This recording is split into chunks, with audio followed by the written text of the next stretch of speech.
हिंदू धर्म के 16 संस्कार में अंतिम संस्कार है दाह संस्कार।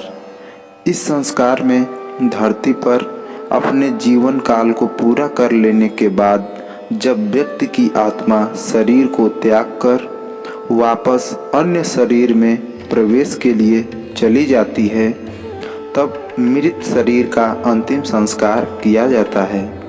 अंतिम संस्कार में वेद मंत्रों के साथ शव को अग्नि के हवाले कर दिया जाता है।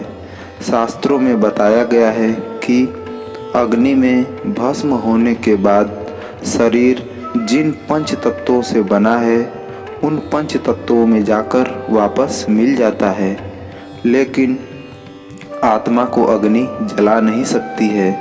इसलिए आत्मा का अस्तित्व देह के जल जाने के बाद भी मौजूद होता है और वह मृत्यु से लेकर मृतक संस्कार तक के सारे कर्मों को खुद अपनी आँखों से देखता है।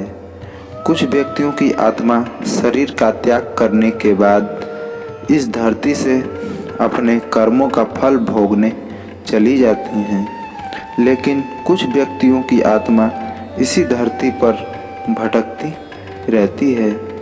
पुराणों में बताया गया है कि मृत्यु के बाद भी कुछ लोगों की आत्मा का अपने परिवार के सदस्यों के साथ मोह बना रहता है।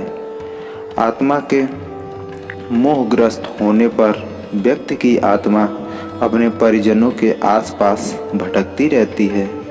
इस स्थिति में व्यक्ति को मुक्ति नहीं मिल पाती है और उसे कष्ट भोगना पड़ता है।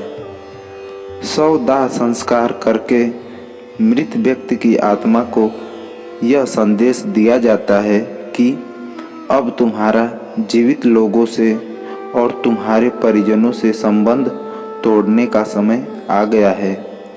मोह के बंधन से मुक्त होकर मुक्ति के लिए आगे बढ़ो।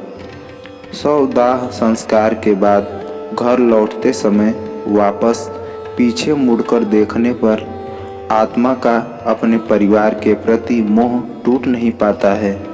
दूसरी ओर पीछे मुड़कर देखने का मतलब यह भी होता है कि मृत व्यक्ति के प्रति आप में भी मोह बना हुआ है। इसलिए मोह से मुक्ति के लिए शव दाह संस्कार के बाद लौटते समय पीछे मुड़कर नहीं देखना चाहिए।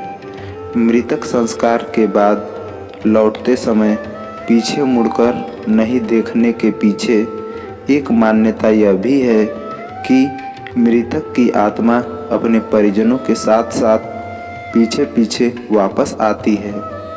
पीछे की ओर मुड़कर देखने पर मृतक की आत्मा जीवित व्यक्ति के शरीर में प्रवेश कर जाती है और सताने लगती है। बच्चे आत्माओं के प्रभाव में जल्दी आ जाते हैं, इसलिए शमशान से लौटते समय बच्चों को सबसे आगे रखना चाहिए।